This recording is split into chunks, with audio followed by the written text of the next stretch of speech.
Uh, I didn't have a mask on or anything. They already could ID me, and made a decision to go ahead and put them down, I guess, or strangle them. All right. What did you do to Joseph Otero, Sr.? Joseph Otero? Yeah, Okay. Joseph Otero, Sr., Mr. Otero, the father. I put a plastic bag over his head and then some cords and then tightened it. And this was in the bedroom. Yes, sir. Did he, in fact, suffocate and die as a result of this? Not right away. No, sir, he didn't. What happened? Well, after that, I did Mrs. Otero. I had never strangled anyone before, so I really didn't know how much pressure you had to put on a person or how long it would take. But Was she also tied up there in the yes, bedroom? yeah, both her hands and their feet were tied up. She was on the bed. Where were the children? Josephine was on the bed, and Junior was. For 31 years, one man kept an entire city afraid of someone they couldn't even name. And in the end, it wasn't his violence that gave him away. It was a floppy disk he thought he could trust. That call came from a payphone. The morning after, a 25-year-old woman named Nancy Fox was strangled in her own home. Now, the caller wasn't a neighbor. He wasn't some passerby who'd stumbled on something. He was the man who killed her, calling it in himself, just to make sure she'd be found. By this point, he'd already been doing this for 3 years. He'd keep doing it for 14 more. And for most of that time, police didn't even have a name for him. What they had was a nickname he'd given himself, hidden inside a letter he wrote about his very first victims. Bind them, torture them, kill them. BTK. So let's go back to where this actually started. Wichita, Kansas, January 1974. This was not a city that saw something like this coming. On January 15th, a man named Dennis Rader broke into the home of the Otero family, and by the time he walked out, 4 people were dead. Joseph Otero, 38, his wife Julie, 33, their 9-year-old son, Joseph Jr., their 11-year-old daughter, Josephine. When detectives got there, nothing added up. There was no forced entry, no broken window, no busted door. Whoever did this had either been let inside or gotten in without leaving a single trace. No suspect. No motive that connected to anything about this family. Just 4 ordinary people in an ordinary house on an otherwise ordinary morning. Gone. Wichita didn't have a name for this yet. What it had was fear. And that fear spread fast through a city that had never really had a reason to lock its doors. Then, months later, somebody found a letter, tucked inside a book in the public library, with instructions pointing a newspaper reporter right to it. Inside were details about the murders that only the killer could have known, and he gave himself a name. The code words for me will be bind them, torture them, kill them, the letter read. BTK. He wasn't hiding from this investigation. He wanted in on it. Here's the thing about BTK. He didn't stop.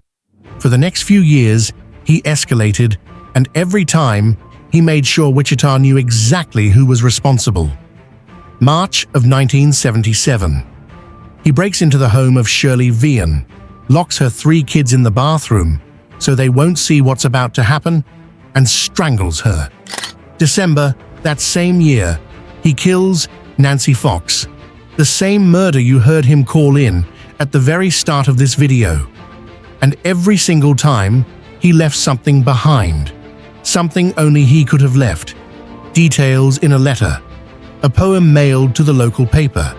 A taunt aimed straight at the detectives trying to catch him. This wasn't just killing anymore. This was a performance, and he'd built himself the entire audience. It's easy. in a case with this many victims spread across this many years, to let the names blur together into a list. We're not going to do that here. Joseph and Julie Otero were parents, raising 5 kids, trying to build a stable life in a new city. Josephine Otero was 11 years old. Shirley Vian was a mother of 3, killed with her own children, locked in the next room, close enough to hear it happen. Nancy Fox was 25, just starting to become exactly the kind of independent young woman this whole city was full of. And then there's Dolores Davis, BTK's 10th and final known victim. 62 years old, retired, living alone. The kind of quiet, unremarkable life that should never, under any circumstance, have made her a target for something like this. None of them knew him. Not one of them had done a single thing to deserve what he'd already decided to do, long before he ever stepped through their doors. For more than a decade, BTK just disappeared. No letters, no calls, no taunts sent off to newspapers or TV stations. And investigators genuinely started to believe it was over. They were wrong. In 2004, on the 30th anniversary of the Otero murders, a Wichita newspaper ran a retrospective piece on the case, still unsolved, still cold. BTK read it. Maybe it was the attention. Maybe it was the idea that his own crimes were starting to fade out of memory. Whatever it was, that anniversary piece pulled him right back out into the open. He sent a letter, his first communication in over 10 years, taking responsibility for a 1986 murder that had never even been publicly connected to him before. And just like that, investigators who'd assumed this case would stay cold forever suddenly had something they hadn't had in a decade. An open line of communication with a serial killer who wanted more than almost anything to be heard. He had no idea yet that this exact need, the same one that had driven every letter, every phone call, every taunt for 30 straight years, was about to be the thing that finally ended him. As BTK kept engaging with police and the media through 2004 and into early 2005, he got bolder. At one point, he asked investigators, through one of his messages, whether he could safely send them something on a computer floppy disk without it being traced back to a specific machine. And now police had a decision to make. Tell him the truth. That yes, floppy disks absolutely can be traced, or lie to him. They lied. Through a classified ad in the local paper, following his own instructions on exactly how to reach him, they told him it would be safe. A few weeks later, a floppy disk showed up at a local TV station. That's Dennis Rader in an interrogation room asking Lieutenant Ken Landwehr, the detective who'd spent years chasing him, why the police had lied to him. Landwehr said later that Rader genuinely couldn't get over it. Not the murders, not decades of violence, the lie. He could not process that police had deceived him, because for 30 years, deceiving other people had basically been the whole architecture of his life. Within days, that disk was traced to a computer at Christ Lutheran Church, where Dennis Rader happened to serve as president of the congregation. Here's what made this case almost impossible to close for 3 decades. Dennis Rader wasn't hiding out on the margins of Wichita somewhere. He was right in the middle of it. He was a Cub Scout leader, a church council president, a married father of 2, working as a municipal code compliance officer out in Park City, a job that for years gave him a completely legitimate reason to walk through other people's homes and properties. Before that, he worked for an alarm company, the kind of job that puts you inside strangers' houses, learning their routines, their security setups, their vulnerabilities, as just a normal part of the workday. None of this was hidden. It was all public, ordinary, unremarkable, and that's exactly why it worked. Investigators weren't out looking for a compliance officer with a wife and kids. They were looking for a monster. And Dennis Rader had spent 30 years making absolutely sure those two things never looked like the same person. Police confirmed where the disc came from. They matched Rader's DNA using a sample pulled from his own daughter's medical records to evidence from the crime scenes. And on February 25, 2005, they arrested him. What came next was a 32-hour interrogation that by the end had basically turned into a confession Rader seemed almost eager to give. Strangled Josephine while she was down, and then I went over to Junior and put the bag on his head.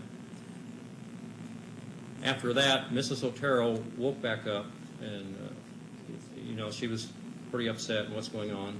So I came back, and at that point in time, strangled her for the death strangle at that time. With your hands or what? No, with a cord, with a rope. And then I think at that point in time, I redid Mr. Otero, put the bag over his head, went over, and then took Junior. Before that, she asked me to save her son. So I actually had taken the bag off, and then I was really upset at that point in time. So basically, when Mr. Otero was down, Mrs. Otero was down, I went ahead and took Junior. I put another bag over his head and took him to the other bedroom at that time. What did you do then? Put a bag over his head. I put a cloth over his head, a T-shirt, and a bag so he couldn't tear a hole in it. And he subsequently died from that. And then when I went back, Josephine had woke back up. What did you do then? And I took her to the basement and eventually hung her. All right, you hung her in the basement? Yes, sir. All right, did you do anything else at that time? Yes, I had some sexual fantasies. But that was after she was hung. All right. What did you do then? Went through the house, kind of cleaned it up. It's called the right-hand rule. You go from room to room. Picked everything up. I think I took Mr. Otero's watch. I guess I took a radio. I forgot about that, but apparently I took a radio. Why did you take these things? I don't know. I have no idea. Just what happened then? got the keys to the car. In fact, I had the keys, I think, earlier before that because I wanted to make sure I had a way of getting out of the house. And clean the house up a little bit, make sure everything's packed up, and left through the front door. And went over to their car, and then drove over to Dillon's and left the car there. Then eventually walked back to my car. All right. Now, sir, from what you have just said, I take it that the facts. Landwehr said afterward they could barely get him to stop talking. Investigators in the room described Rader recounting his murders with the tone of someone telling a fishing story. Methodical, detailed, almost proud of it. At one point, though, confronted with the full weight of what he'd done, something shifted. That's one of the only moments, in 30 hours of talking, where Rader seemed to briefly step outside his own performance. It didn't last. Over the course of that interrogation and everything that followed in court, Rader confessed to all 10 murders. He walked investigators through each one, in some cases describing small rituals he'd developed just to manage his own physical exhaustion during the strangulations, talking about it the way someone else might talk about a hobby they'd gotten really good at. He confirmed something investigators had already started to suspect. Most of his victims weren't personal at all. He'd research neighborhoods, watch houses, and choose targets largely based on opportunity, which is exactly what made this case so hard to crack. There was no relationship to trace, no grudge, no motive that led anywhere. and he confirmed the one detail that had haunted this city for decades, that the call reporting Nancy Fox's murder, the same one you heard at the start of this video, was him, that he'd wanted her found. That being part of the investigation, even from the shadows, was part of what he needed out of all of it. Dennis Rader pleaded guilty to all 10 murders in the summer of 2005, sparing Wichita a trial that would have forced the whole city to relive every detail in a public courtroom. At his sentencing that August, prosecutors spoke. So did family members of his victims. Detectives laid out physical evidence, collected across 3 decades, including items Rader had kept as trophies from the women and children he killed. He received 10 consecutive life sentences, one for every confirmed victim. His earliest possible release date is set more than a century and a half from now. He will die in prison. For most cases like this, that's usually where the story ends. A killer, caught, a sentence, served, a city that can finally breathe again. This case leaves something else behind, a question that outlives the sentencing. Here's what actually separates this case from almost every other one in this genre. Dennis Rader wasn't caught because investigators finally outsmarted him. He was caught because he needed them to know who he was.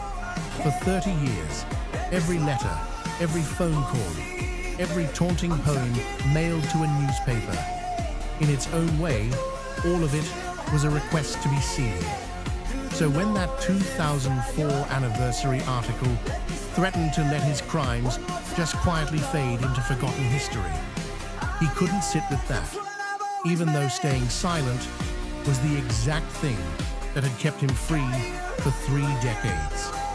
That floppy disk wasn't some careless mistake. It was the same compulsion that had driven him since 1974. Just filtered through 2005-era technology he didn't fully understand. He needed an audience more than he needed to stay hidden. And in the end, that need is what caught him.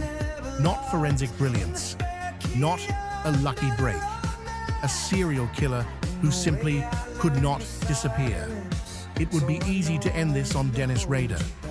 On the calm, almost procedural way he described the worst thing a person can do to another human being. On 30 years spent being completely ordinary in public while being something else entirely behind closed doors. But this was never really about him. It's about Joseph and Julie Otero and their kids in a home that was supposed to be safe. It's about Shirley Vian's 3 children locked in a bathroom who survived a day their mother didn't. It's about Nancy Fox, 25 years old, whose own killer felt some need to make sure she wasn't left undiscovered. It's about Dolores Davis, 62, living quietly, alone, in the kind of life that should never have made her a target for anything at all.